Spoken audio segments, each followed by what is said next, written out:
So we're going to actually call this meeting to order. If you're ready over there, Madam Clerk, will you please call the roll? Alderman Boyd, Present. Alderwoman Howard, Alderman Ornowitz, Alderwoman Hubbard, Alderman Muhammad, Present. Alderwoman Boyd, Alderwoman Clark Hubbard, Chairman Vaccaro. Present. 5 present, you have quorum.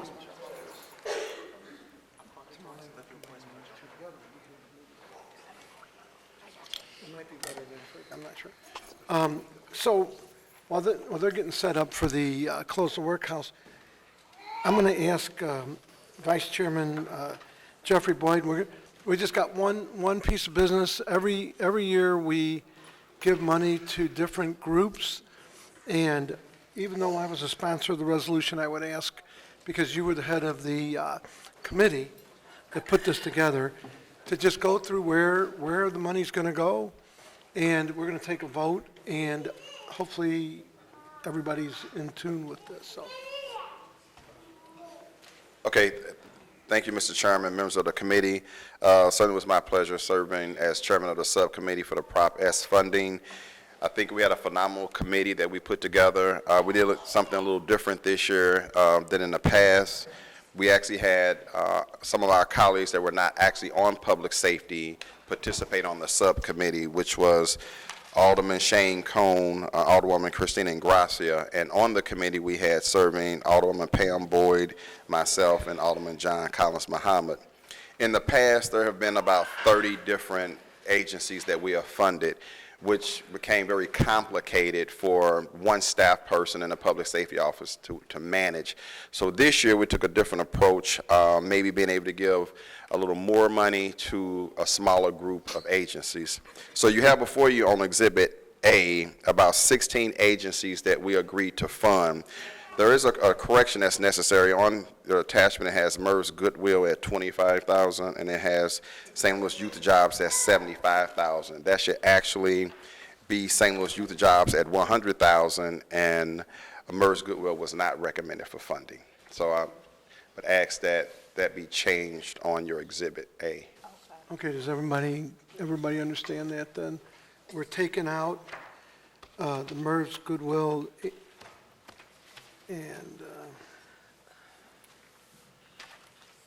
we're putting it to the youth jobs? Correct. Okay, so it's going to be $100,000 to youth jobs, and we're taking MERS Goodwill out of the...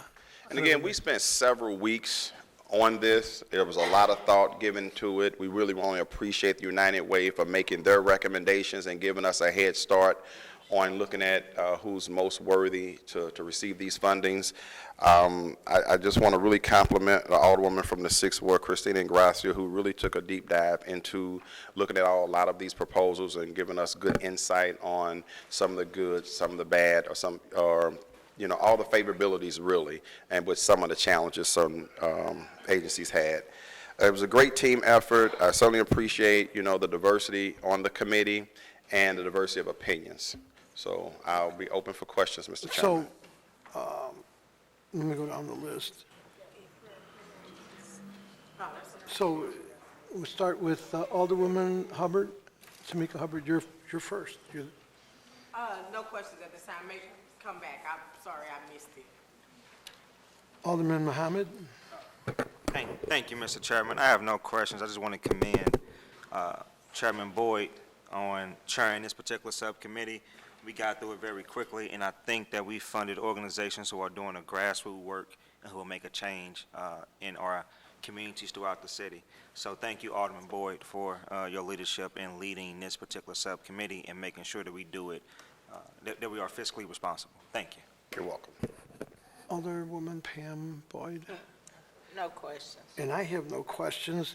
So with the change that's in there, what we would do now is take a motion to pass this out of committee, and then it will actually get funded. It doesn't go back, my understanding, to the full board. I think once we pass it, it just goes. So if Mr. Chairman, I make the motion to pass Resolution 194 out. Second. Madam Clerk, please call the roll. Alderman Boyd, Aye. Alderwoman Howard, Alderman Ornowitz, Alderwoman Hubbard, Alderman Muhammad, Alderwoman Boyd, Alderwoman Clark Hubbard, Chairman Vaccaro. Aye, and I just want to thank Vice Chairman Boyd for putting together this committee. I tried not to interfere, and he didn't let me, so that was probably good. But anyway, good choices. Now, I did somehow, because I wanted to get through that, I think we should actually make a motion to pass the minutes from the July 29th meeting. January 29th meeting, not July. I move we pass the minutes dated January 29th, 2020. Second, previous roll. Okay. Seeing no objection to previous roll, the minutes pass. So now we're up to just the close the workhouse group. We're not doing any plumbing, pipe fitters, or, we did have the Airbnb thing, but we took that off again because I want to give full attention so that you guys aren't here all day. So I'm waiting for Alderman Guenther. It's all your show. So call up who you want to speak, and we're here to listen. I do know that, if I find the list, I know that Alderman John Muhammad has a noon meeting, so just keep that in mind. Yes. Shameen Clark Hubbard called, she can't be in. Larry Arnowitz couldn't be in, and I'm not sure on Carol Howard. I think she called, I'd have to check. But this is what we got. Okay, and so Vice Chairman explained to me we should say what's before us is Resolution 205. Yes. Thank you, Mr. Chairman, members of the Public Safety Committee. Thank you for having our second hearing for Resolution 205. Also, just to mention that I really do appreciate you not only having this hearing for the members of the Close the Workhouse organization to be able to give a brief presentation and to have some of their experts testify as to why they believe that the closing of the workhouse is something that we can do, but also the reasons why it is important for our city and for criminal justice reform overall. Also wanted to mention that tomorrow evening we're going to be having a nighttime meeting. I appreciate the members of the committee and the chairman agreeing to that, so that anyone that was working during the day that wants to come and testify will be able to have that opportunity tomorrow evening. So, today's our work for Resolution 205 is mostly for allowing the members of the Close the Workhouse campaign to give their presentation. So with that, I will invite the members of the Close the Workhouse campaign to come up and give a presentation. So. Good morning, everyone. Thank you so much for inviting us back. We are very happy to be here. This matter is so very important to us that we are willing to show up not only today, tomorrow, the next day, the following day after that, and week after week until, we achieve the ultimate goal of closing the workhouse and re-envisioning public safety. So, quickly, my name is Inez Bordeaux. I'm an organizer with the Close the Workhouse campaign. I'm also manager of community collaborations at Arch City Defenders. If you could sign your name, just so she has it for the record. It's not a big deal. But well, you're in our minutes. On January 14th, we released the Close the Workhouse Report 2.0. It was a detailed report with a plan to close the workhouse. And before the last Public Safety Committee meeting, the mayor's office put out a sheet of facts about the workhouse and claimed the campaign was not being honest about the numbers. We went through the mayor's talking points, point by point, and what we found out that while a very interesting document, it was very light on facts and things based in reality and logic and rationality. So we wanted to take a few minutes to present on that, and we thank you guys for your patience and being here while we make this presentation. So Basically, let's talk the facts, let's talk the numbers. First up, I'm going to bring Mike Milton from the Bail Project to talk about bail.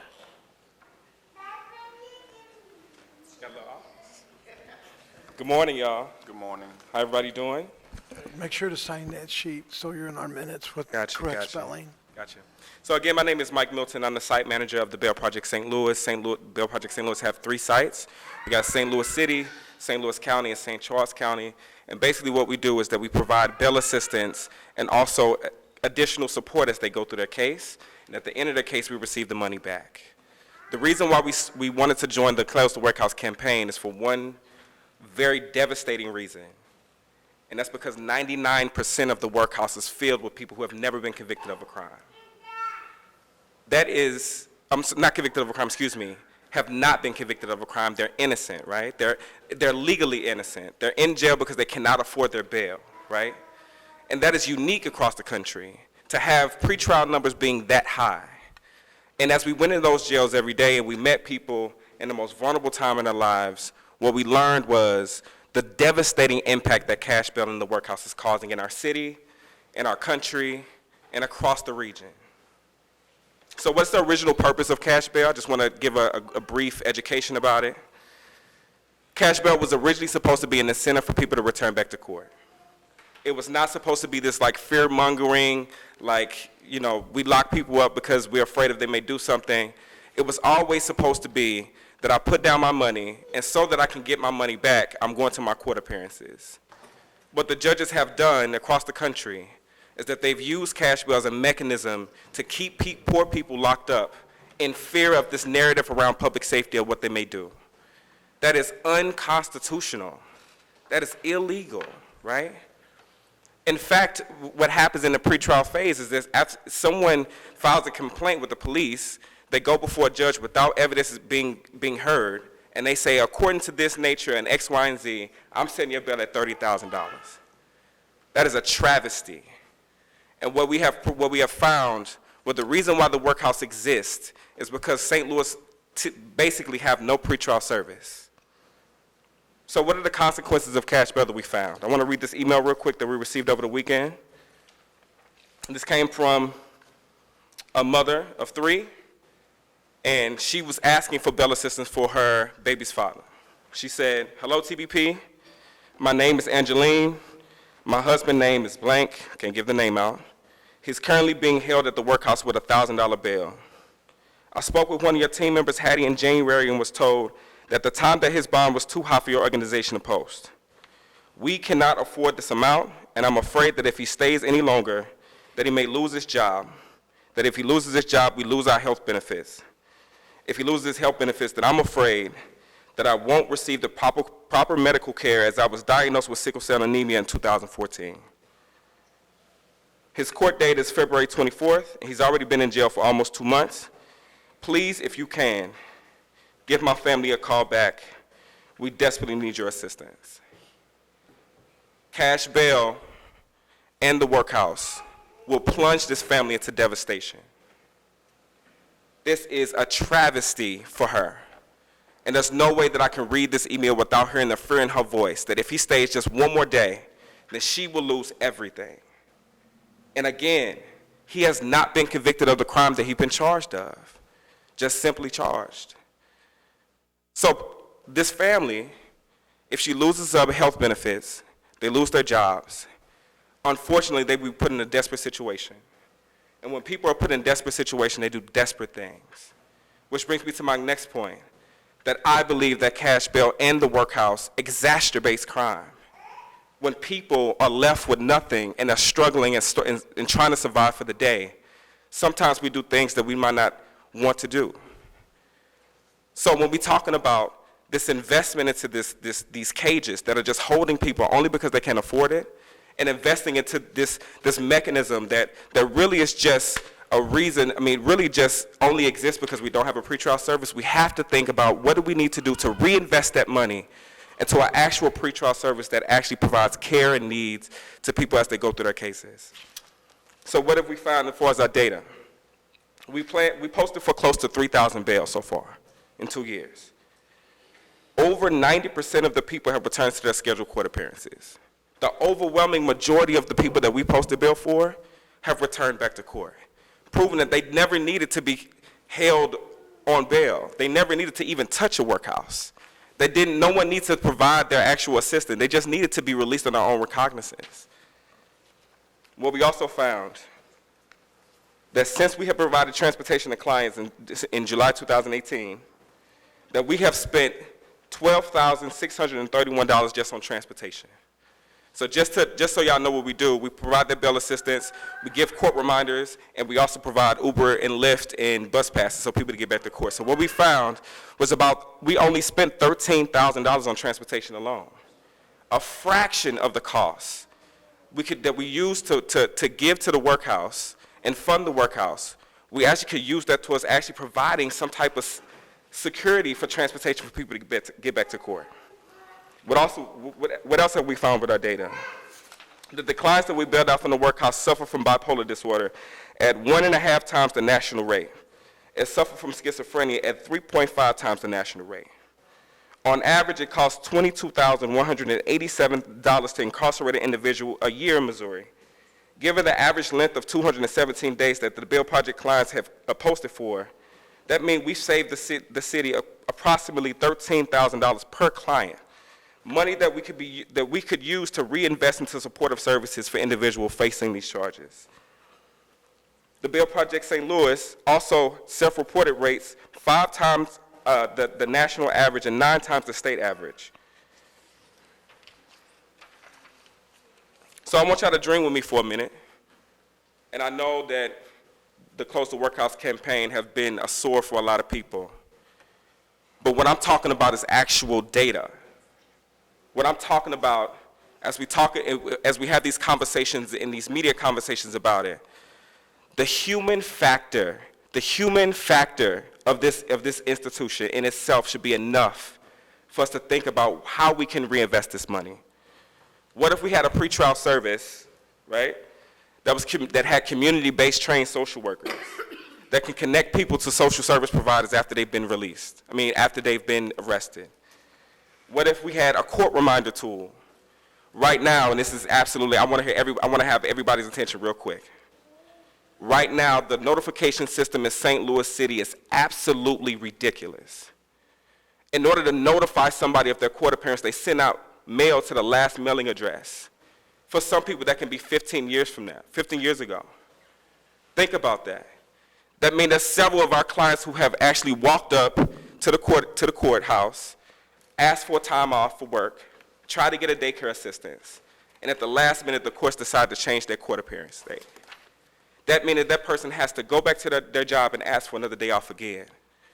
What if we had a pretrial service that actually provided court reminders to people for their cases?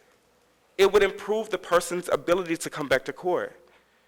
And what about transportation? We talked about that earlier. The bare basics of a pretrial service should be able to provide at least bus tickets. They do it in St. Louis County. Why aren't we doing that in St. Louis City? What if we had just even half of that money, $100,000 to dedicate towards this method of getting people back to court? What if we had the actual pretrial service agency that considers someone's needs as they go through their case rather than their risk? And that is what is a devastation to our city. That is a devastation to how we operate with this arrest and incarcerate model, when instead of dealing with these social issues with a social need, we're dealing with it with jail. And that in itself should cause us to rethink how we want to reinvest this money. Thank you.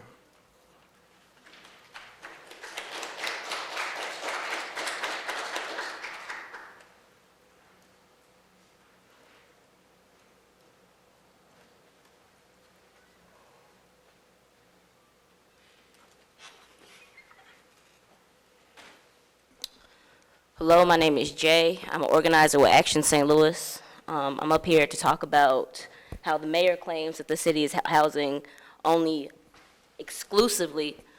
almost exclusively detainees being held on serious violent felony offenses. That's not true. From the inception of the workhouse, it was created as a medium security institution for medium security because it can't. Doesn't have the parameters to hold folks with high levels of violence. Also, 40%, like 38% of folks are in the workhouse on nonviolent crimes. So I talk to people, I knock on doors in y'all's wards all the time. I talk to y'all people. I talk to people who are in the workhouse for traffic tickets. I talk to people who are in the workhouse for 3 years for a crime that they did not commit. For 3 years, his life was wasted.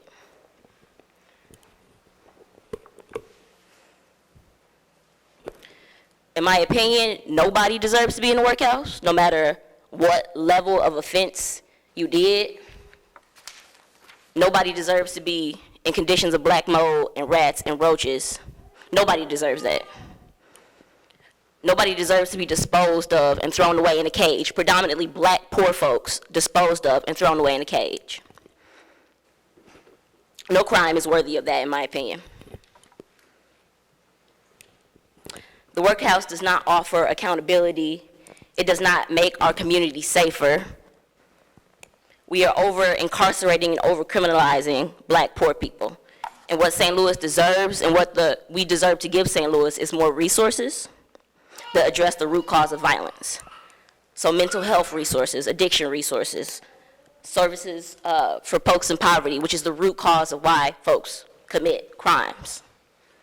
That's the St. Louis I believe in, that I want to see, that I want you all to envision and help create.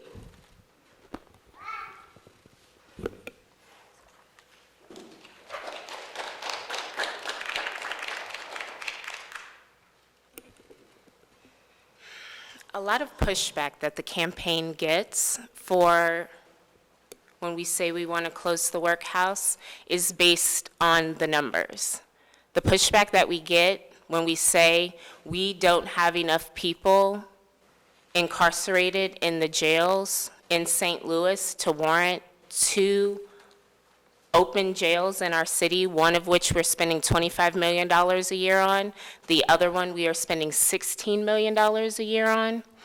The mayor claims that ending the contract to hold federal detainees would not be cost-saving because 105 of the current 235 federal detainees are also being held on city charges. Today, that number, this 235, was about 3 weeks ago when we made this slide. Today, that number is 245, but it doesn't change the fact that this statement from the mayor's office is not true. Right now in the city, if someone is being held on state charges, we get about $30 a day for holding that person for room and board. For federal detainees, we receive about $80 a day. We estimate that on the high end, including transportation costs, the city makes about $5 million holding federal detainees here in St. Louis City. $5 million is great, but not when you're spending $16 million to make $5 million. Today, there are 245 federal detainees in the workhouse today. Per the city's own website, there are 241 people in the workhouse. Without those federal detainees in CJC, every single person could fit inside of CJC. Every single person. It does not make fiscal sense for us to spend $16 million keeping the workhouse open to work as an overflow facility so that we can continue to hold federal detainees here in St. Louis City. There are other jails in other areas in the St. Louis area that are equipped to hold federal detainees if they so choose. It does not have to be a St. Louis City problem. We do not have to hold federal detainees here, not at the expense of $16 million. It does not make sense to spend $16 million in order to make $5 million. I'm going to go to the next slide because that ties right into number 3. The population of the workhouse in the last 12 months has decreased 55%. 55%, the population has decreased, while the federal detainee population has gone up 58% in 1 year. It does not make sense.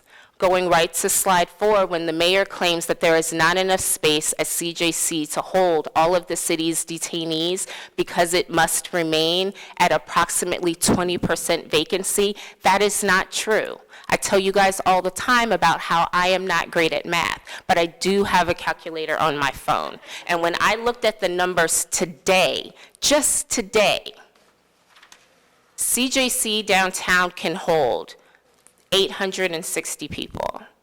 Right now, there are 635 people in CJC, and that includes that 245 people that are being detained on federal charges. That is less than 20%. We are, greater than 20% occupancy right now. We're at about 22, 23% occupancy, and that's with every single person being held in CJC. And we already discussed that if we let those federal detainees be held somewhere else, every single person that's in the workhouse right now, every single one of them can fit, and we would be at greater than 20% free. That whole one bed doesn't equal one person thing is not true. It's not true. We have the room right now. We could close the workhouse today. We could close the workhouse today without those federal prisoners or federal detainees and would still be at federal guidelines. So when the mayor says this, it's just not true. The math doesn't make sense. It doesn't make sense. It doesn't make fiscal responsibility. It doesn't make sense. I'm just going to keep saying it. The math doesn't add up. It doesn't add up. There are 245 people right now, federal detainees. There are only 241 in the workhouse. We can easily switch those people out and still be where we need to be. There is no reason for the workhouse to be open, not one. Not a single good reason for the workhouse to remain open in this city. We don't need it. Now I'm going to bring up two people who've been greatly impacted by the workhouse, Deidre and Corleone. I'd like to invite you guys to talk a little bit about the conditions.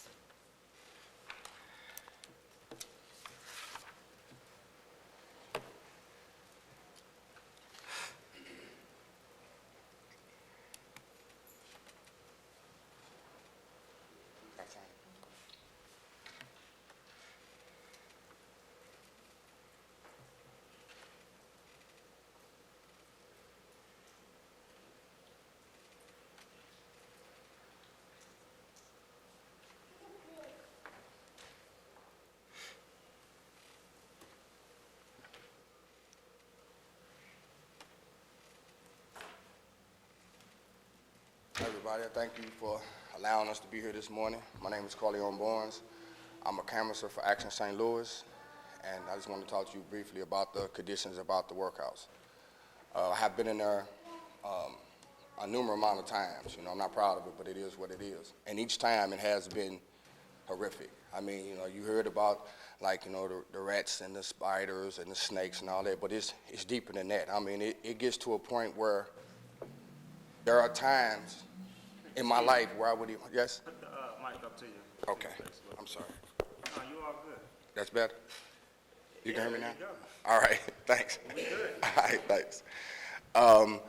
There are times throughout my life where I just took the case to get out of there because it was just that just horrific. I mean, it's you don't have access to like a law library. You can't work on your case. You can't know, like you can learn your own self, like how to get out of certain stuff and like how you can talk to your lawyer and stuff like that. But you don't even have access to a law library. They talk about how they feed you in there and they feed you fruit. That's a lie. You don't eat like that. You know, it's you starving in there. If you don't have some type of some people outside to help you, you just being there starving. You know, and that's why it be a lot of stealing going on, and a lot of people, you know, taking people's food and going in their buckets and stuff like that. If you don't get to the shower, like you might have like 4 or 5 people get to the shower first, that's hot water. After that, you taking a cold shower. You know, when you use the toilets is so, excuse me for saying this, but it's the truth, but the plumbing is so messed up that when you use the bathroom, like feces in this toilet come in this toilet, and you sitting on this toilet. That's how bad the plumbing is down there. You know, when the mayor was saying like how she let a group of people in, I guarantee you she didn't let them go to, when you first walk in, you can either go to the left or to the right. I guarantee you she didn't let them go to the right, because that's where everything's at down there, where the dorm's at. That's where all the problems and where it's clearly you will see. You know, like, there's no drinking water. You got to drink water out of faucet, out the sink. There's roaches running around, just like you literally stooping down to drink water with roaches, just a lot of them at that, just running everywhere. I really do think, and I know that it should be shut down. You can do so much with that, with the money. You can do so much with the resource. You know, you can help the community more than just doing that. And once again, it's just, if you actually lived it, it's traumatizing. Like, you really do think about that place. Even though it's been years since I just was in there, it's still there. You still go through the same issues of, you can see some on TV and you be like, oh, wow. You know, you can be riding down the street and just something that remind you of that place. You know, and with that. Can I ask you a quick question, sir? I may have missed it, but when was the last time you were there? I was there 2017, and then they sent me to the Justice Center. Okay. And then I got out in 18. Okay, thank you. I have one more question. Yes. What was the treatment like from correctional officers or staff at the MSI? What was the treatment like? Like, what was the overall mannerisms? For the most part, horrible, for the most part. I mean, you know, like, if one person, say like, Urinated. no, I mean, like, I was finna say pissed the officer off, but like made the officer mad. Yeah, I'm sorry, yeah, I for bad, right on, right, but. Like they were mad at him. Right, but if one, like say one person can mess it up for the whole dorm. Like, you know, if one person messed with the officer or something, they'll have the whole dorm shut down, and you didn't have nothing to do with it. Like, they'll take the phone from you where you can't get on the phone, you can't call your lawyer. They'll take the water, like, you know, water is sent down there in the cooler. And if they in there acting, you know, immature, because a lot of them are babies, you know, a lot of them are just young minded and, you know, still on the gang activity stuff, and they'll shut the whole wing down just for that one person when clearly you know who is doing what. So I would say for the most part, the officers was just, you know, I didn't see it where they let one officer had a problem. He knew the guy. I guess the guy has an issue with somebody he knew on the street. And when he saw that this was that guy, he allowed some people to get to that guy in the dorm. I mean, you know, it's crazy. Them cameras that's up there, them cameras don't work. Because ain't nowhere in the world that it's a fight jump off and you come in and you get all the wrong people if the cameras was working. So I would say 90% of the people, majority of the time, the officers just didn't care. Like, it wasn't no caring. So, and you were there for, how long were you in the workhouse for, MSI? I've been there, I've been going there since 92. I've been going off and on since 1992. So And- from 1992 to your last stay in 2017. Right, I was Did you there in see- 17, then they moved me when you know, the riot and all that popped off, then they moved me to the Justice Center. Right, so since you've been there, have you seen any improvements whatsoever to the workhouse, or is it still operating is it still operating as it was in 1992? It's still operating like it was in 1992. It has not changed. Actually, it got worse. Like, it always have been mold, it always have been cats, because, you know, because the trash dump was right behind it. So it always was snakes and rats and all that, but it just got worse. I guess the holes then got bigger, and you know, it got more rain damage or water damage or plumbing damage or whatever. But it got worse over the years. It didn't get better, you know, because when they brought the air in, The portable area. Yeah, when they brought they didn't clean them bars or nothing. They just cut a hole in the window, cut a hole in the bars, and stuck a pipe in there and just ran it. So you didn't clean none of that 20, 30, 40 years of mold or nothing off that. Everybody was walking around with tissue in their nose and all type of stuff. It was real, it was real horrible. Thank you. No further questions, Mr. Chairman. Unless anyone else?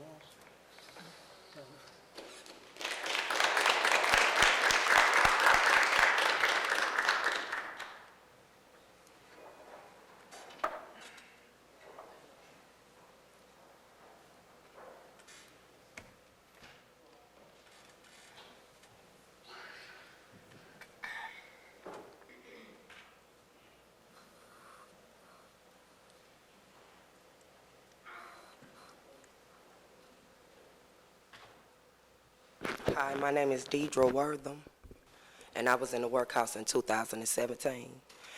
They locked me up for a traffic ticket, one traffic ticket, and they made me spend 22 days in the workhouse. I got 11 kids, and my smallest kids are still at home with me. One has autism, and another one, he's ADHD, and he has severe anxiety. When I was gone, when I was incarcerated in the workhouse, it caused for my bills and things like that to get kind of spiral out of control a little bit. And my experience in the workhouse, it was just very, it was no type of sanitation in there really. And the little sanitation that we did have, it wasn't often. The food was prepared at another jail, and it was brought into the workhouse to be served to the prisoners. And a lot of times the food was played with. I can remember one of the times that they had, I don't know, whoever was bringing the food in, which is the prisoners that are incarcerated in the workhouse. They bring the food into the pods that the people are being held in. And when we got our food, it was a lot of trays that had been tampered with. They had took the food and made like our private parts, and made private part figures in the food. So if somebody could do that to your food, that that'll distract you from eating anything from out of there just altogether. And that's what it did to me, because I lost 10 pounds while I was in there, 10 or 15, somewhere like that. And I was suffering with high blood pressure at the time. They sent me out. I was in the Justice Center, and they sent me out to the hospital, and they saw that my blood pressure was really high. And so they prescribed me some blood pressure medicine. I didn't get that medicine until maybe 4 days. They started giving it to me maybe 4 days before I left the workhouse. And I was in there for 22 days. Those 22 days I was in there, I was transferred I was in 4 different rooms because of the plumbing or some type of conditions that was going on in there. And with the system, the ducts that give us our air and everything, a lot of those were stopped up from years of people packing toilet paper and whatever else that they was throwing up in there. So it was hard to breathe in there. And then if you in those end rooms on the end, it was a blessing that, that you could breathe, or, that you lived in them rooms, because your oxygen in those rooms was real low. And speaking with the guards, I came in there with a traffic ticket, one traffic ticket from 15 years ago. And when I came in, I already knew that I had to go in with being overly respectful, because you want that respect to come back to you. And I'm 48 years old, so I want my respect, so I'm going to give it. So when you come in and you speak with these COs, and me personally, I'm going to speak for myself. I knew that I was being real respectful towards those COs, but they didn't care. It was just like I was a serial killer like the rest of the people, like whoever else that, that was in there for a violent crime. And the people that you talk to in there, that I spoke with in there, it was not a lot of people in there for violent crimes. A lot of people was in there for petty crimes, and I didn't understand that. And like we say, they are being held on these bonds that they cannot afford. It's either you gonna take care of the things that you have at home for as your utilities, your rent, your everyday living, or you gonna pay this bond. And you barely can pay the bills at your house already, so, you know. But that was the experience that I had in the workhouse, and it was not a pretty, it wasn't a pretty sight. Thank you.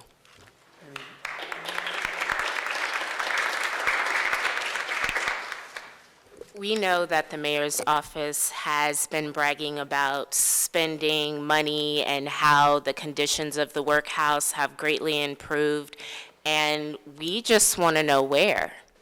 We know that the city says, or this administration says, that they've spent $5.5 million on improvements. Other than new paint, we are asking where. There's no air conditioning in the workhouse.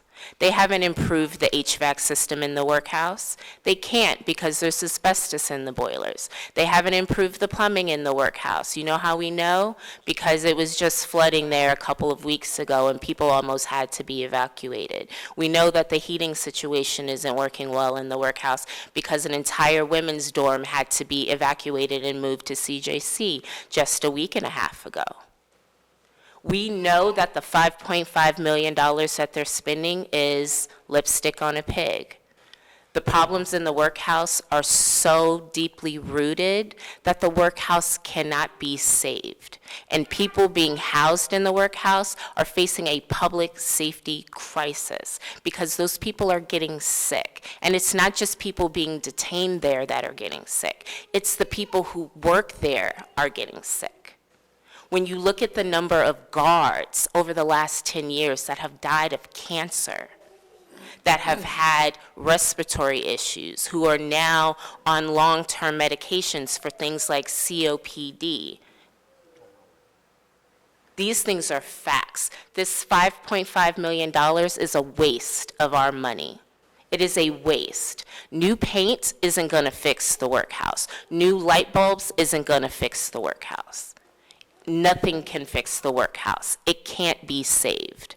The mold is all the way down in the foundation. The asbestos is deep.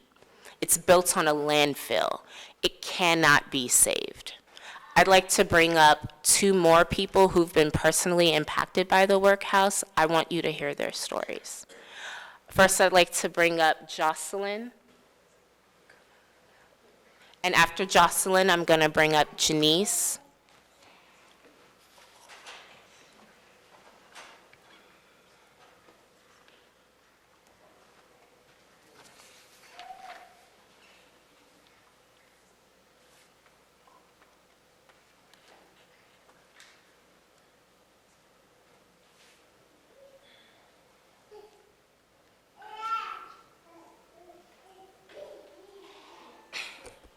Hello, my name is Jocelyn. I don't think I even need this thing.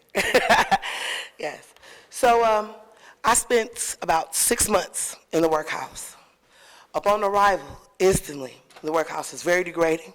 The way the guards talk to you. When I first got there, I believe they were close to being over capacity or whatever. So it was, at the time, they only had 1 bunk and a boat. And a boat is a green thing that you sleep in on the ground with a mat. I was on a boat. Okay. There were rats there. The water that we drank comes out of a toilet. Well, you know, it's connected to a toilet. It's all green stuff, which they call calcium, which is not cool anyway. It's just, I'm sorry, I'm nervous. I don't know why I'm nervous. Take your time. Yeah. Okay. Yeah, so, yeah, the mold. I was there. Women were getting sick, having seizures, respiratory problems. You're trying to bang on the doors or whatever to, you know, call the guards or whatever. They don't come. They don't check. None of that. The way that they deal with people with mental issues is horrible. They just, their idea of dealing with the men is to just close them into a cell and let them scream and holler. at those feces and whatever. And then whenever they do come and bathe them, how they do it is so inhumane. They take a chair and strap these women butt naked, and these are male guards too. Come in, will throw these women into a chair, strap them down with them hollering and screaming, and wheel them into a shower and just let it work. Now, at one point, there wasn't any hot water in the workhouse. So we're bathing in cold. So now you're putting these women in a cold shower and just letting it just go. I was there when they called themselves trying to install these air conditioners because the heat was so bad in there, like you were just baking, like you were basically running around naked all day just to get a little bit of relief. And then when they did put these ACs in there, they froze us out. You know, it was like the two extremes. You're either going to be extremely hot or you're going to be extremely cold. Not saying that, you know, you're supposed to be comfortable because it's jail, but it's wrong, you know, to do that. You know, and then for them to be like everyone in there is high crime, that's not necessarily true. Like she said, she was in there for traffic tickets. I know people that were just in there for traffic tickets or missing a court date for something petty. What else? The food, being us, the women, we don't get to move around like the men move. So we're all like just in our cell 24/7. So when they do bring us the food, it's from the kitchen that they done played with and messed over and whatever. And then the time that they did, and some of that, most of the majority of that food, if you don't have commissary, you're gonna starve in there. It's unedible, like you can't eat this food. They gave us something one day on the tray that looked like paste and water. Like you could just take your hands and literally just paste it up, and this is your dinner. This is supposed to carry you through till the next morning, you know. What else? Oh God, it's so much. It's just so much. So whenever they did let us go to the cafeteria, we saw them washing the trays out in a garbage can because they don't have any running water back there. So they're doing it in garbage cans. Their idea of wreck is a joke for us women. They lead us from our dorm into a cage. They're like dog cages. And this is where up to 25 women go in 3 cages. And it's not that big. Maybe I say from that wall to maybe that middle row there. And that's how you're supposed to wreck when they do let you wreck. And at one point they had combined 2 pods together in one. This is when I guess when they made them, they switched them from 1 to a 2-person cell. You know what I mean? And it's just really inhumane up in there, the way the guards do you. They don't mind getting in your face, talking to you, talking down to you, because they know you can't do anything. And if you do, you face more charges or they just mace you. And that's how they deal with stuff when it comes to women. But more than likely, they're the instigators. Now, I didn't really get in no trouble because, you know, I play my role. I don't mind, you know, staying to myself. But I've seen it too many times, and that's what made me not want to actually come out in the day room for like day, because I don't want to get involved in that. If they don't like you that particular day, they all up in your face. You know, and who wants to get maced because you're having a bad day? So that's just my experience. I know. So, I do have questions for you. Just a couple comments. And I know Alderman Mohammed had to leave, but we go in there, and I've asked to have, you know, Alderman Guenther take a group over there.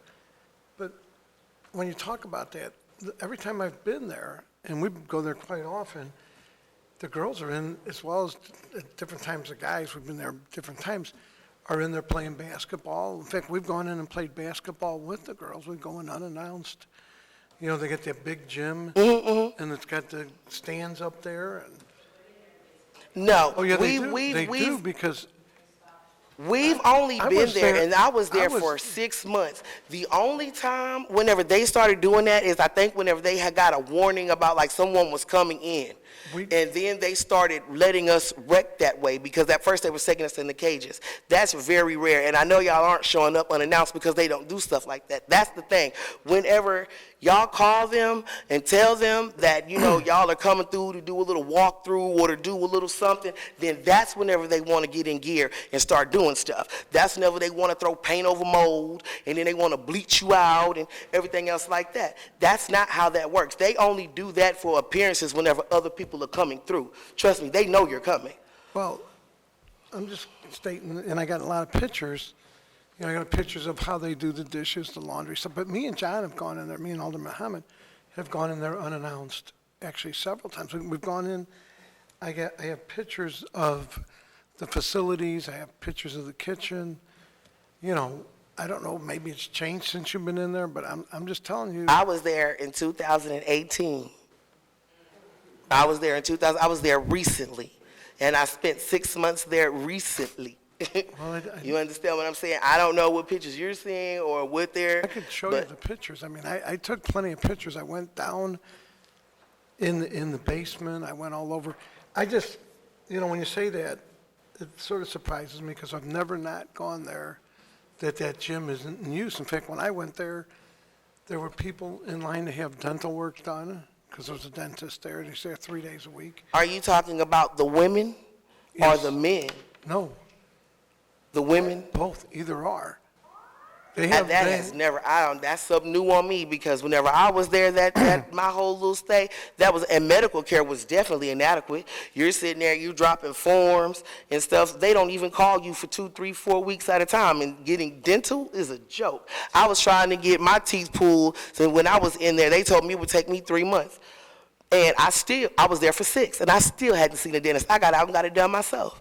So, Alderwoman Shameen Hubbard was in there with me. We've gone in, and she even knew the dentist, and he apparently works 3 days a week there. I'm not saying it's a place where I'd want to go. I'm just saying that the picture you're painting is different than the picture that I've witnessed. because that's the real picture.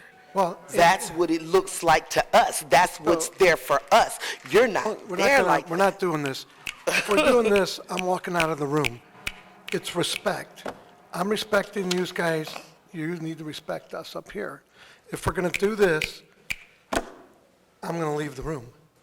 And I'm here to listen. I told you I would. I'm trying to be as fair as possible, but I'm not going to be disrespected. I asked Alderman Guenther to go up there with a group and go unannounced. He told me his truck was broke down, and for several reasons he could not make it. But I asked, because you're telling me a different story, but we'll keep moving on. I just want to say, Right, the I'm story letting you, you're telling me is a okay, lot I'm just different telling you, than- what you have, I'm not disputing that, but actually I am, because that's not how it is in that workhouse. It I have- definitely is not. I understand you got pictures, but I have experience. Right, and I have- Okay? I I've actually- been in there, and it is nothing like that. There is nothing good about that workhouse. There is mold in there. They are feeding us garbage in there. They are treating us like garbage in there. We are innocent until proven guilty, supposed to be in there, but they're treating us guilty until proven innocent in there. They are treating us like animals in there. I can just tell you on my own experience. I'm listening to yours. Excuse me, can- Mr. Chairman, are we going to take commentary from the committee, or we? I mean, if you have something you want to, Well, I thank do. you. you could jump in, please. Oh, I think that, It wasn't a question for her. Thank you, Mr. Chairman and members of the committee. I would just like to add that I know that, you know, there's a lot of perceptions out there. I know that people have endured certain things when they have gone there, but I think what we really should do is all just try to get on the same page on what the true reality is. I mean, not a sensationalized effort from how it was when you were there, because I do believe we do have inspection reports. We do have inspectors like any other city building. You know, I would hope that there's not mold growing in there, so I would like to see those documents, because I'm pretty sure that our city building inspectors and stuff are going in and doing things, and all I'm saying is that it doesn't, we know that it's not the perfect place, but it doesn't take a whole lot of just boogeyman scenarios to make us act and do something about this. We know that it needs some work and stuff like that. We know that there's a process to doing it, but when you really know how the process works and you just sit here and you just listen to all of this stuff, it's kind of, and I respect everyone's opinion, but it puts me in an awkward space because some of the stuff that you all are suggesting that we do, I mean, it's just not possible for us to do right now. And then especially when you all made mention of the federal detainees. Okay, well, the cost may not be justifying the means, but think about all those people in our community who have family members who are pending federal charges, and if they weren't housed at the Justice Center or whatever, they have to go to St. Genevieve, where black people are treated horrible as inmates. They have to go to Troy or Lincoln County. So, that speaks volumes when a mother can definitely go downtown just to see her son or whomever. So you have to look at things from many different perspectives, and I guarantee you, because everybody that's in the workhouse, you just cannot let them out.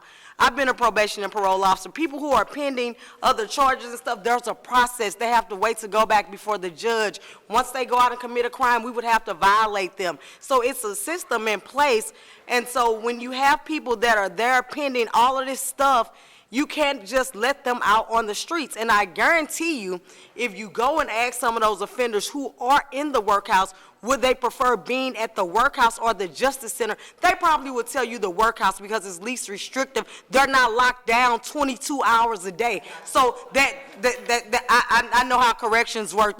That's maximum security. Hold on.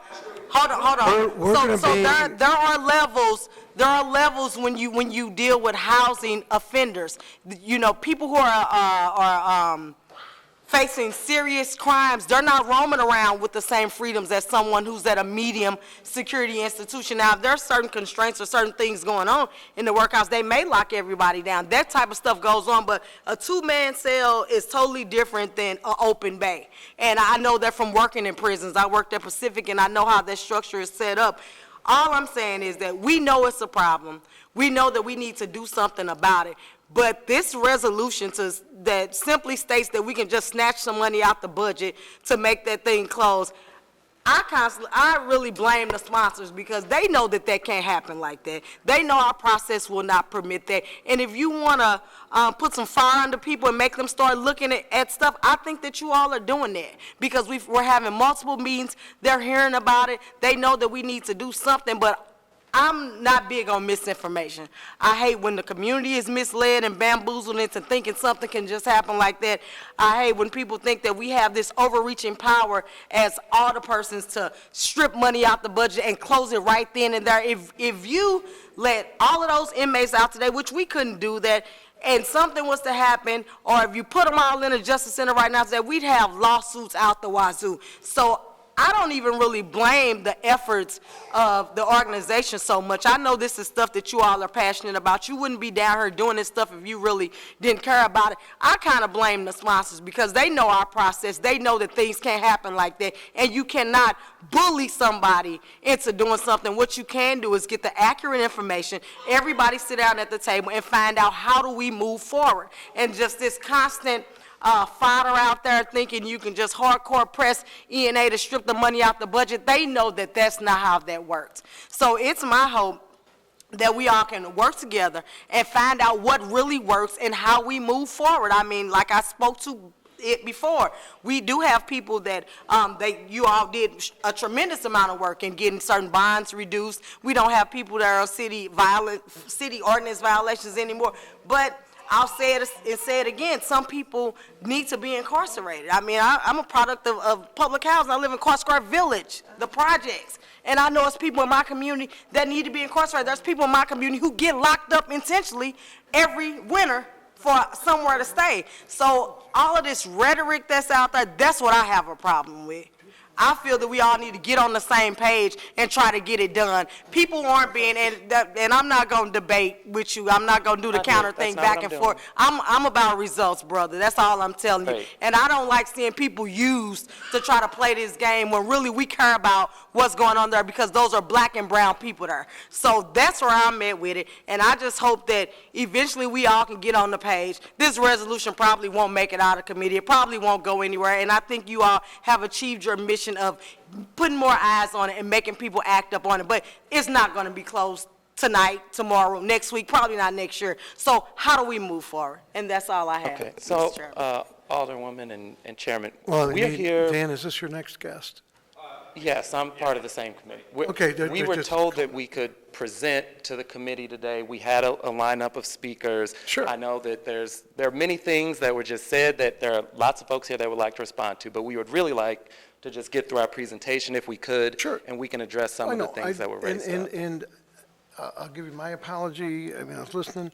The only thing is, when she was talking about that, I just have a different view of being in there. We heard you, but I But- just am but asking. I would also, and I thank everybody for being respectful while Alderman Hubbard, and we didn't do all this, because if we're doing all this, we're not being respectful of each other. So, Alderman Vaccaro, Yes. respectfully, there are a lot of things said just now that I think were very upsetting to a lot of people in this room, including people being pretty much called liars. But they sat here and they listened to it. And I think a few snaps is the least people can do in the face of Oh, that. you're- So when you're the talking, you're fine if I'm hypersensitivity doing to a this? couple of people Are snapping. you fine if I'm doing this while you're talking? Yeah, It's it doesn't- disruptive. It doesn't bother, but I'm just It telling does you, there was bother no me one's because it's intention to disrupt you. People were responding because they felt seen and heard. It's And that's how people disrespectful. responded. It wasn't about disrupting you, it wasn't about disrespecting anyone in this room. And respectfully, all we're trying to do is get through a presentation that we were invited here to give. understand. And And we we're just had to here- sit and listen to an 8-minute lecture telling us that we didn't know what we were doing. So if we could just get through the rest of our presentation. We'll let you, and again, the only thing I was saying was, been very respectful to you all, and I would hope that you'd be respectful to us. I don't think we've done anything today to be And I think the disrespectful. snapping is not respectful. I think, you know, and I think it's probably important how you also see how we feel. I mean, and I would ask, and I would say that anybody on this committee that would start snapping because they disagree with the way somebody's got something to say, rather than respectfully listening, whether you disagree or agree, respectfully listening means we're not snapping or doing anything. Snaps You know. aside, we just have a few more speakers. Can we get Good. through those? No, you're fine. Okay, that would be I think you should go ahead, and we're ready to go. Denise, can you come on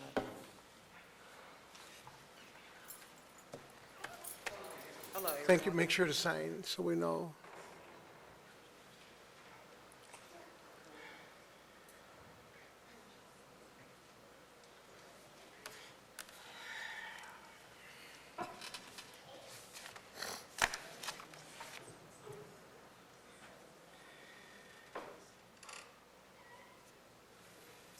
Hello, everyone. Hello. Just not to kind of keep, Oh, I'm just so sorry, we can hear better. not to kind of keep harping on the snapping thing. The snapping is just basically like applauding, but applauding is too much noise, so, you know, you can't hear the speaker. That's the only reason. It's not out of disrespect, it's just to applaud the speaker, that's all. So that, I just wanted to address that note. So can I ask a quick question? And I'm going to Yes, back you off can. after this.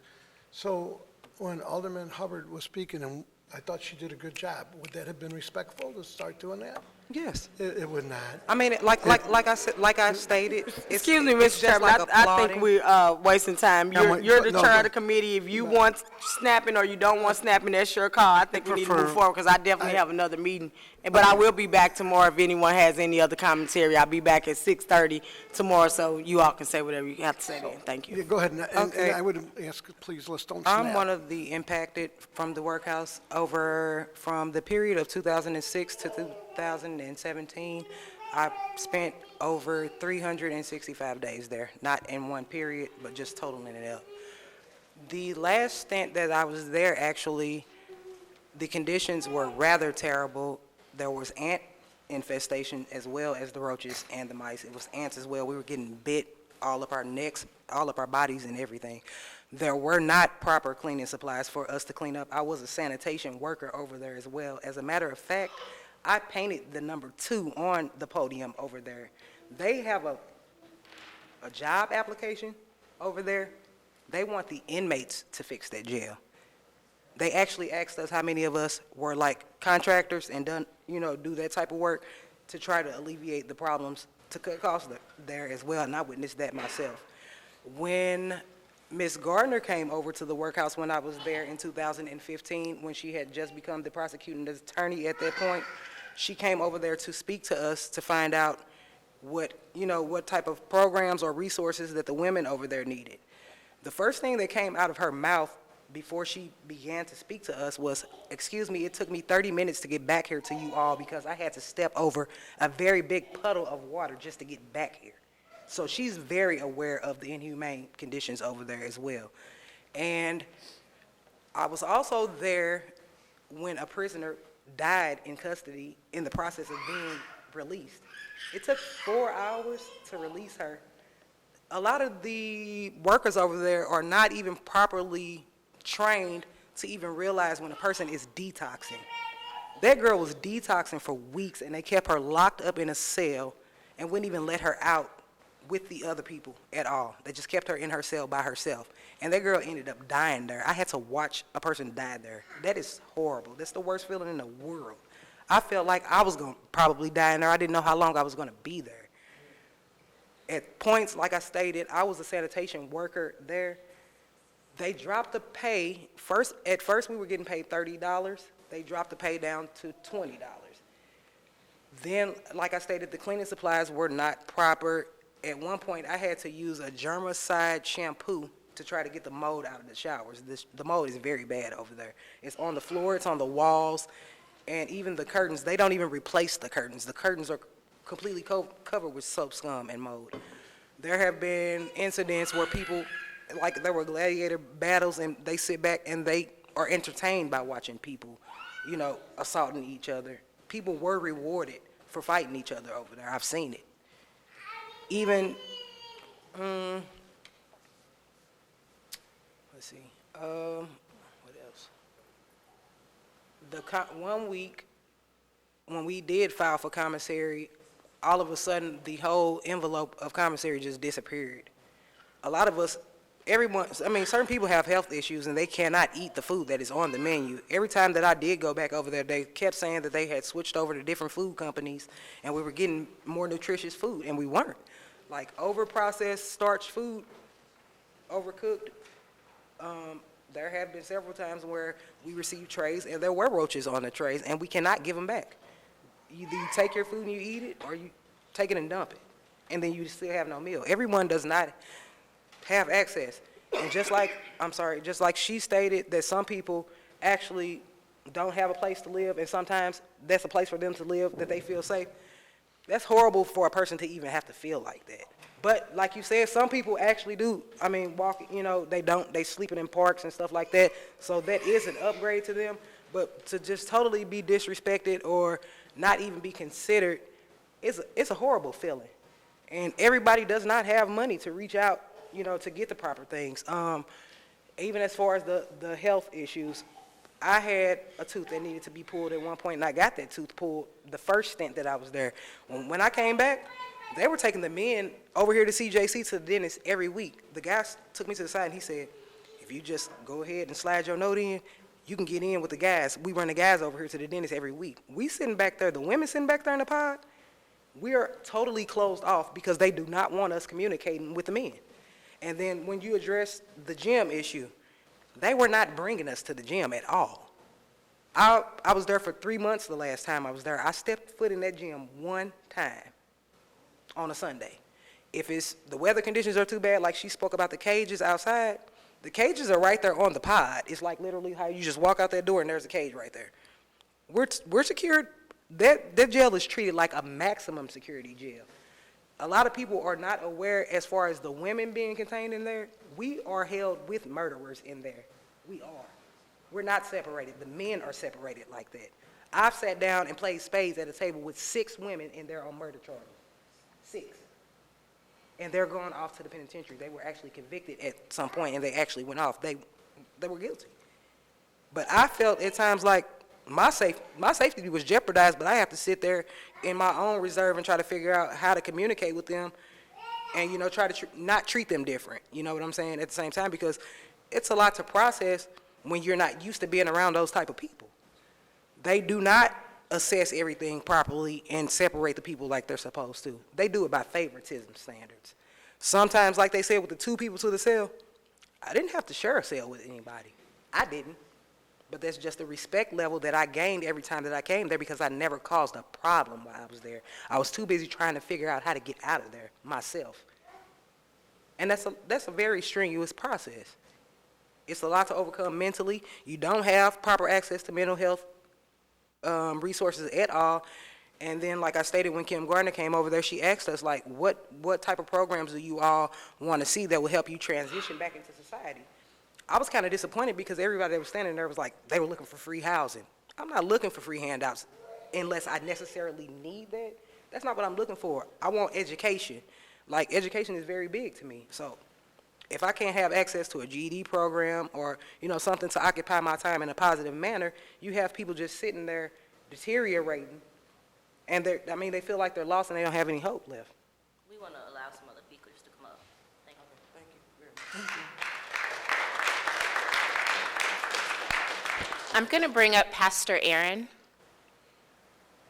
I think she has a very unique perspective that needs to be heard.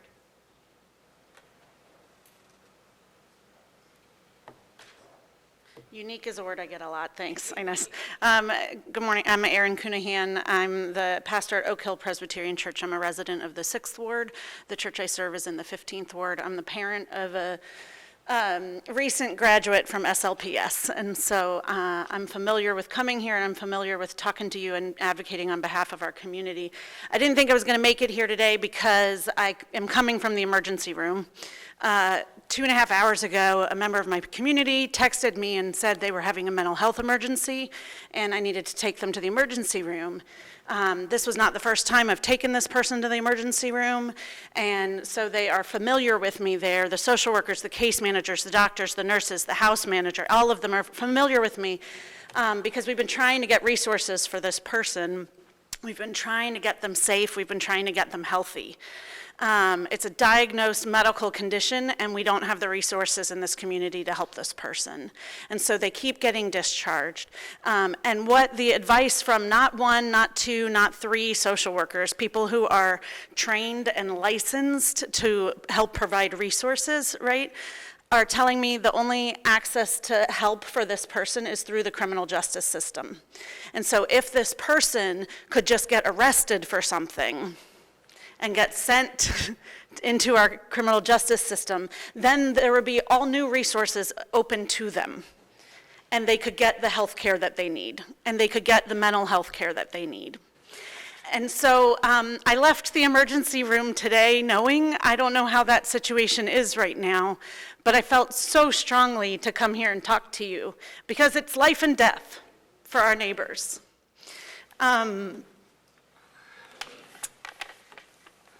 That's not the first time I've been told that those resources are available within the system only. In the fall, I was part of a group of clergy who went on a tour of the workhouse. So Alderman, just like you, we were able to go and see, and the intent was for us to see with our own eyes so we could gather some facts and learn the data. And I was told at that time about all the programs and the resources available to folks. But I asked the question, so could these same resources be available to people if they were awaiting trial at home? And the answer was no. I went on that tour, and I fully recognize that when I go to the workhouse, I walk in with all of this privilege, right? Like with my white privilege, with my clergy privilege, because I got this fancy collar on, so people talk to me differently, and they treat me differently, and they show me different things. So, of course, it's my job then to notice, yes, I'm going to take in all this data that I see with my own eyes, but I'm also going to listen to the voices of the people who lived it, right? And I'm going to respect that they're telling me their honest story and their honest experience, and that their experience of being there for 6 months is, of course, going to be different than my 20 minutes on a tour with the public safety director. Of course, it's going to look different and feel different. And so I can live with those differences, but I'm going to respect what these folks tell me is their experience, and I'm going to do my best to advocate on their behalf. I come from a faith tradition where we worship a God that proclaims release to the captives, proclaims justice for the oppressed, who all the time tells us that we hear the cries of the people who are suffering, and we hear the groans of the prisoners. And so it's my job to preach into that hope and love and good news, right? That's my job. What I'm asking for you all to do is your job. You all are empowered to actually change the policies. And so I'm here telling my story, and I'm here supporting the stories of the people who are telling me their truth, and we're just asking you to be creative and come up with ways to change some of these policies. You're given a presentation here that I think is practical and is real. And your colleagues are presenting you with real, tangible options of how we can help our neighbors. And I'm asking you to listen, and I'm hoping that you might be moved. Thank you.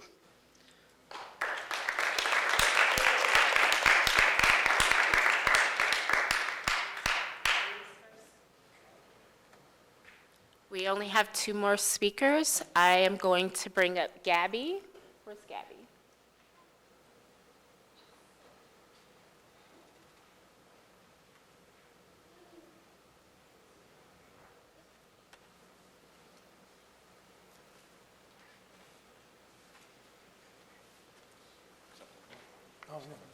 Hi, my name is Gabby. I'm a resident of the 5th Ward. I mostly just came to say a lot of the things that have already been said, and I don't want to take away from that, because these are some really good people, and I've learned a lot from them over the last couple months.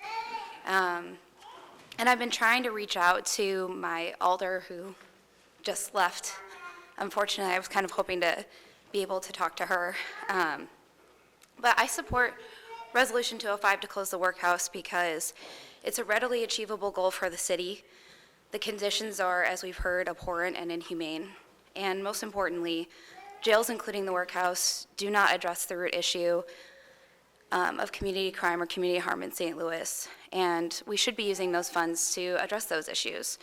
One of the things that I've learned from my neighbors in the 5th Ward, living there, I have a close the workhouse sign in my window, and it's caused a lot of people to come up and talk to me about it and ask me questions. And I've heard a lot of stories of my neighbors who have been impacted by that, and it's really affected me, and they're similar to the stories that we've heard today.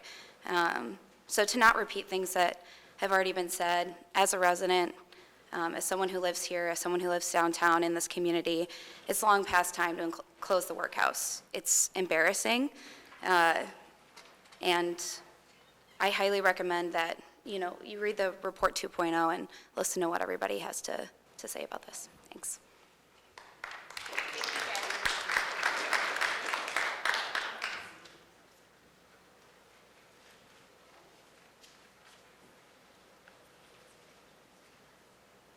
Hi, how are you? Good. My name is Alec Jesser. I am a resident of the 26th Ward, Alderwoman Clark Hubbard's ward. I'm also a law student at WashU School of Law. And so I'm here to kind of talk about what my view is. My view is that we should close the workhouse. And for me, I think a lot of the pushback that the campaign has gotten comes from the discomfort that is generated when people realize that this kind of thing is happening in our own backyard in this city, that there is an institution that has mold, right, and rats and snakes. That's something that I've never had to deal with. And so when I first learned of it, it made me extremely uncomfortable, and it made me want to push back against it, deny the narrative, not deal with it. But I think that we can do better than that as a city, and I think that there's a moral imperative for us to do so. I think we have the opportunity to make change here and to be creative. Sometimes I think about it when I'm at home, like preparing a meal. Here I am able to eat something, clean and good, and then I think that at that very moment, there are people in the workhouse who do not have that same privilege. And that's scary to me because as all of this is happening, these are real moments where people are suffering. We have the power to do something, and I think that, that we should do that and make this city a whole lot better. Thank you.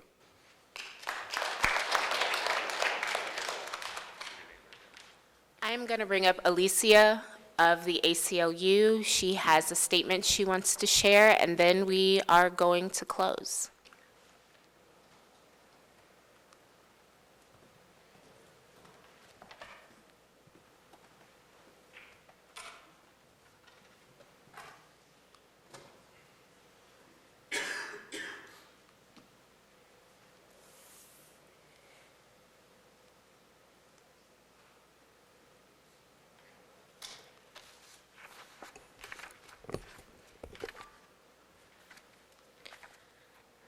Good afternoon, Public Safety Committee members. As Inez mentioned, my name is Alicia Hernandez. I am a resident of the 10th Ward, and I am here on behalf of the American Civil Liberties Union of Missouri, and I would like to express our strong support for Resolution 205. It's time for the workhouse to close. St. Louis City spends $16 million to fund the St. Louis Medium Security Institution, also known as the workhouse, yearly. This money could be invested into our communities for affordable housing, job training, and education. The ACLU Campaign for Smart Justice is working in all 50 states for reforms to usher in a new era of justice in America, which includes bail reform. We're fighting to overhaul harmful, unjust, and for-profit bail systems that needlessly lock up people who haven't been convicted of a crime just because they can't afford to pay bail. 90% of the people in the workhouse are being held pre-trial, often because they are too poor to afford bail, and the system is too flooded to provide them with adequate representation. Imprisonment traumatizes incarcerated people and hurts families and communities. When an individual is incarcerated, even for a short period of time, the collateral consequences can be devastating, as we've heard today, with losses of work and even risks to child custody. This should be the last option, not the first. The U.S. incarcerates more people in both absolute numbers and per capita than any other nation in the world. According to the Vera Institute of Justice, since 1970, in the state of Missouri, the total jail population has increased 295%. In 2015, pretrial detainees constituted 79% of the total jail population in Missouri. Action St. Louis, Bail Project, and Art City Defenders have championed this work. And for years, many organizations, including the ACLU of Missouri, have brought to light the abuses in the workhouse. This institution is a persistent problem. In 2009, the ACLU of Missouri released a report on the critical conditions of the workhouse, citing assaults, cover-ups, and in August 2012, the ACLU of Missouri called for an independent committee to provide oversight to this jail. And as we've heard today, in recent years, conditions have continued to be egregious, as we've heard from firsthand accounts. I ask you to vote yes on Resolution 205 to work toward a system that is more equitable and effective. Thank you.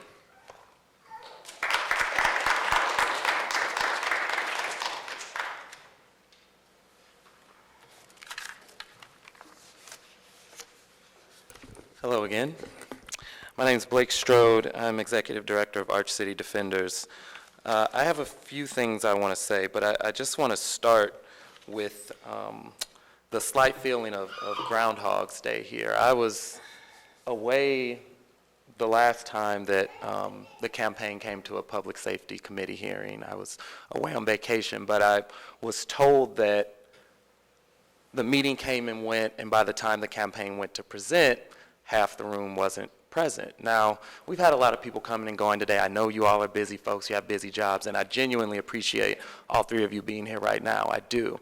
But it is deeply frustrating to have people who have experienced real trauma, come share that personal trauma in front of this committee, make the time to do that, make their way from wherever they are to this committee room, and then have people, first of all, have 10 minutes taken up of somebody telling them that they were full of lies and that that's not what's really happening and they're sensationalizing, and then leaving before the committee hearing even ends, and having half this room present. I think that's deeply disrespectful to the folks in this room. And I hope that tomorrow when we have another hearing, folks will actually make the time to hear from people in community that have been there themselves, that have loved ones there, that have firsthand real-life experience, because I don't see what could be more valuable for the members of this committee than that. So that's the first thing I want to say. Second, I want to come back to this question of numbers. You've heard a lot about numbers today, and it was ironic to me that there was a allusion to misinformation earlier, because I think the city has engaged in all sorts of misinformation about the numbers in the workhouse. And the simple truth is this, and we can yell and scream about whatever we want. The simple truth is, right now, today, if we were not engaged in a voluntary contract with the federal government, there is more than enough capacity in the CJC to house everyone that is in state custody right now, today, in the city of St. Louis. And it's not even close. I checked the numbers before I came today, and there are 631 people if you remove the federal detainees. CJC has a capacity of 860. Now, we hear a lot about 80% is the magic number. One bed isn't one person. We took that at face value. When we produced this report 2.0, we did so with that number in mind. 80% of the capacity at CJC is 688 people. Let me repeat, there are 631. For more than 2 months now, there has been fewer than 688 people in the workhouse, for more than 2 months. For more than 6 months, in fact, since March of last year, there have been fewer than 860. And it's headed in one direction. So this idea that it's not feasible, that it's not practical, that we couldn't close it if we want to, there's no reason that we shouldn't have closed it already. We're spending $16 million a year, every single year, for the privilege of housing federal detainees. Think about that. The privilege, we don't have to do that. Every year, we're spending millions and millions of dollars to choose to house federal detainees. So the next time that the mayor's office or the public safety director or whoever comes down and says it's not feasible, please, I would love for you to ask them why it makes sense to continue to spend $16 million, or 11 if you take out the 5, however you do the math, millions of dollars for the privilege of housing federal detainees. And then I want to end on the point where we started, which is really about re-envisioning public safety. You've heard us say that before. It's not just fancy language. It's not just, this concept. It is actual dollars in the actual city budget. I'm sure each and every one of you has causes in this city that you know desperately needs funding. Everyone in this room has things that we know desperately need funding. We've heard some of them today: transportation, childcare, healthcare, mental health care, substance abuse treatment. All of those things could have funding if we stop wasting it on this facility that we don't need, that is destroying people's lives, that is destroying families, that's destroying communities. That's what we mean when we say re-envisioning public safety. You can actually have better public safety outcomes. This isn't about opening up your heart and thinking everyone's going to do great all of a sudden. It's about investing in communities. It's about investing in our people. We heard a lecture about caring about black and brown people. Well, this is at the epicenter of racist policy in this city. You can't talk about racial equity out of one side of your mouth and talk about keeping the workhouse open out of the other. It's just not possible. There's 90% of people in the workhouse are black in a city that's 49% black. That's what racist policy looks like. And you can either decide to do something about that, or we can decide to keep perpetuating the same problem. So there are some very simple choices for this committee. One is whether you're going to listen to the tens, hundreds of people that keep telling you what the workhouse really is like, or whether you're going to listen to people that haven't been there, that weren't held there, that don't know. That's a choice. I mean, you can make that choice, whichever you want. You can also make a choice about where you want to actually put city dollars, whether you want to keep throwing it away because we love housing federal detainees, or whether you want to actually invest in our communities. So we look forward to seeing you again tomorrow. We thank you for making this opportunity available, and thanks for your time.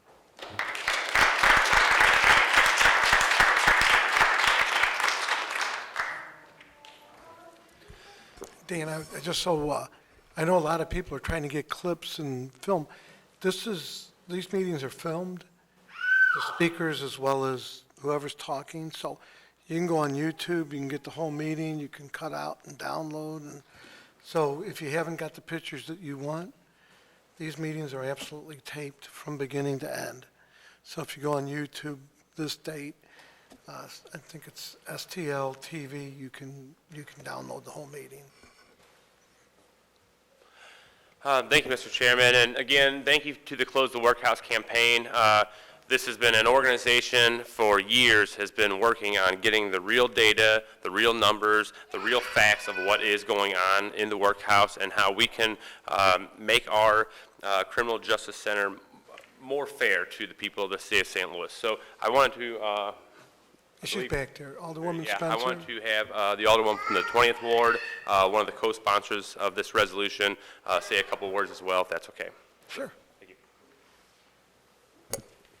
Thank you, Mr. Chairman, members of the Public Safety Committee. I'll keep it brief. I was going to talk today about the fiscal impact of the workhouse, but so many people before me did such a great job of describing that. Inez in particular walked through the numbers pretty comprehensively. But I will say this. The city of St. Louis does have, there is a very significant financial impact to keeping the workhouse open. Right now, we have detained a total of 876 people.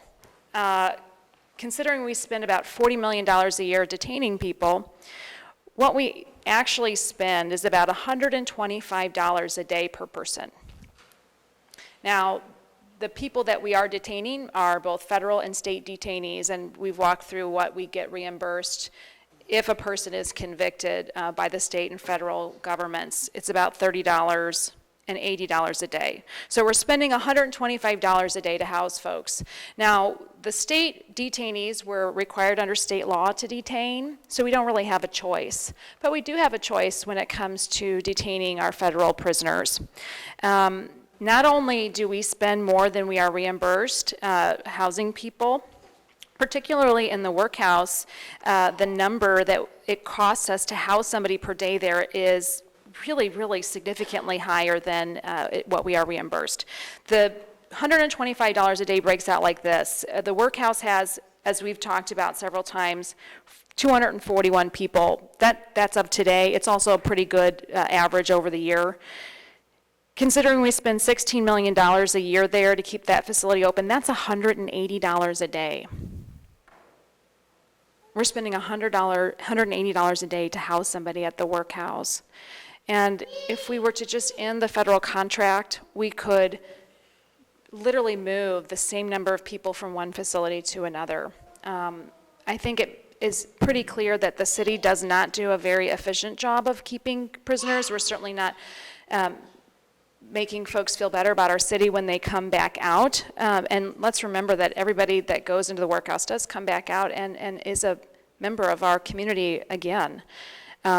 So I think given that, what we're asking for in this resolution is not to close the workhouse today, nor to close it tomorrow.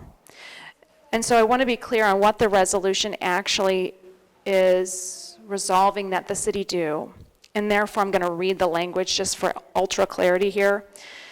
It goes through all the facts, and at the end, what it describes is that we are now resolved, if we were to pass this resolution, that this Honorable Board of Aldermen does hereby advise the Board of Estimate and Apportionment that this board should not approve a budget for fiscal year 2020-2021 that includes funding to continue to fully operate the medium security institution commonly known as workhouse.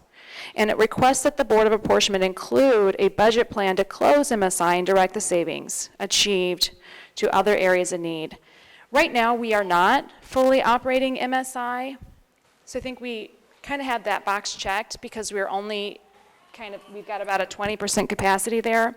So what the resolution really does is just direct the Board of E&A to develop a plan to close it. The mayor has stated that there is a plan in the works, and we're just asking that that be formalized and shared with the rest of us. We know that we can't close the workhouse tomorrow. We have to be responsible about this, and we have to be reasonable about this, and we have to be mindful. And I think this Resolution does that by simply requesting that the Board of E&A put together a financial plan to get us there. With that, I'll close. I appreciate the opportunity to speak today. I want to acknowledge that the room has stayed completely full for the last almost 2 hours. This is a really impressive showing for the middle of the day for folks who have other things to do. I know for me it's hard to get out on a Tuesday at 11 a.m. Any day of the week. And so I thank everybody for being here, and I thank the members of the committee who have stayed throughout the hearing. Thank you for being here. Thank you for hearing.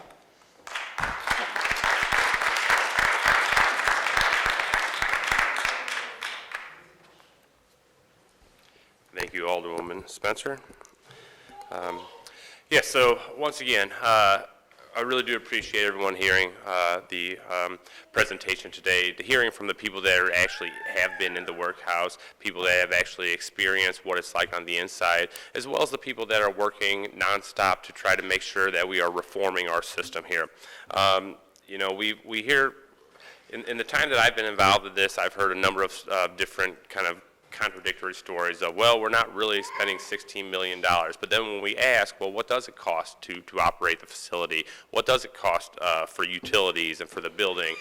We don't really get that answer. So yes, they may say that, oh, we're not going to save $16 million. But if we save $10 million, if we save $8 million, if we save $5 million, those are dollars that we could put back into our community and back into the resources that our neighbors, our family, our people need in this city. You hear a lot also about, oh, the conditions have improved, and so therefore we don't need to close it. Well, we're hearing firsthand from the people that have been in there within the last 2 years, and they're going to tell you that, yeah, there is still the mold, there are still the infestations, there are still issues with the conditions of that workhouse, as well as, I just did a quick search a few minutes ago here of deaths in the workhouse. August 2018, 49-year-old died in the workhouse. December 2018, a suspicious death. August 2019, another sudden death of a 35-year-old. October 2019, fentanyl overdose. All these in the workhouse within the last 2 years. So I understand that there is work being done to try to make it better. But what we have ultimately is a facility that is outdated, that, as was mentioned, we're putting the lipstick on the pig here, and we have invested $5 million on top of our operating budgets over the last couple of years since 2017, $2 million on an air conditioner because it wasn't air conditioned. We're putting money into trying to fix plumbing right now, but you're hearing stories from people that there's still issues with stuff coming from one toilet into another toilet. So you think about the actual cost of what it's going to take, and it's unreasonable. It's a facility that is outdated. It's a facility that is inhumane, and we are not asking you to turn off the lights and lock the door today and just let everyone out. We are just asking for a plan overall. So with that, again, I truly appreciate you taking this second day to listen to our testimony. We are hoping that tomorrow night, anyone that has not been able to make it to the daytime hearings will be able to come and testify, have some more personal experience about what is going on. But ultimately, we would like to have the committee vote on Resolution 205, put it in front of the full board, and let us take this responsibility as the representatives of our city here to direct our mayor and direct the Board of E&A to come up with a plan of how we are going to make sure that we are closing that inhumane facility and making sure that everyone that has to be housed because of serious crimes, that they have a place, but at the same time we are providing the services for the people on the traffic warrants, the people on that haven't paid child support, that we are providing the wraparound services that are needed to make sure that people don't have to have outrageous bail that they cannot afford and therefore have to sit for months at a time in the jail. So again, I want to thank everyone for that is still here today after these couple hours, and I'd be more than happy to answer any questions at this moment, or we could wait till tomorrow if you like. No, we can wait till tomorrow, but when you talk about but I do want to address, when you talk about the people leaving. Oh yeah, I'm well aware. So how many meetings, and I'll pull it up for tomorrow night, that you haven't made it to? Or how many meetings have you been in another meeting? A lot of times, people in this room have other meetings, and when you alluded I to that wasn't, people have to leave. Mr. Chairman, I wasn't criticizing the fact that we often have multiple meetings Right. scheduled at the same time. I'm well aware of that. Okay, but it did seem to me like you were saying those that stayed, whatever. If I pulled up how many meetings, even the general meetings that you've missed, compared to even. 3 you know, years, you- general meetings, one. I'll pull them up for you then. That's I will fair. pull up all the committee hearings you haven't made it to, That's fair. and I even came here with bypass surgery. I've never missed a meeting. I came here 3 days out of heart bypass surgery. Well aware. I'll pull up, you know, And again, anyway, Mr. Chairman, I am not criticizing the people that have other meetings. I am well aware of how our schedules work, so I know I have multiple meetings scheduled. We sometimes have to run across the hall to make a quorum. I'm well aware of that. I'm not criticizing. I was just thanking the three of you for still being here. Okay. So that's all. Vice Chair Jeffrey. Yeah, Alderman Guenther, what agency or who do you think ENA would designate to actually do this plan? Because certainly the mayor, the comptroller, and the president wouldn't put this together by themselves. Because I want to make sure that the public can trust the fidelity of the process. Because what I'm hearing through these presentations is the Close the Workhouse group says, here's my facts, here's my data. City says, here's my facts, here's my data. So how do we come to a point where who has to be in the room, who has to be on this working group in order for the fidelity of this process if they come up with a strategy or not come up with a strategy? I mean, they certainly could say, we've looked into this and we just don't see any way possible, or they could say, we looked into this and here's our recommended strategy. I believe that the organizations that are currently working on this, so the Close the Workhouse campaign, which has been mentioned, is a combination of the Action St. Louis, Arch City Defenders, Bail Project, a number of different organizations, as well as having the support as organizations such as like the Deaconess Foundation, people that are working on criminal justice reform overall through the city. So I think, having these organizations be able to sit down at the table with, our Corrections Commissioner, with our Public Safety Director, to be able to come up with a plan. I think that's where it ultimately would come from. Okay, thank you. If you're done, then we'll close. And if you're not, All right, we'll I hang thank out. you once again, and I hope to continue this tomorrow, and hopefully after tomorrow's evening's meeting, we'll see how it looks. We might be able to take a vote. So, all right. Thank you. Thank you, Mr. Chairman. And thank you, everyone that showed up. Thank you. It's true. We need a motion to adjourn. Move to adjourn. We're adjourned.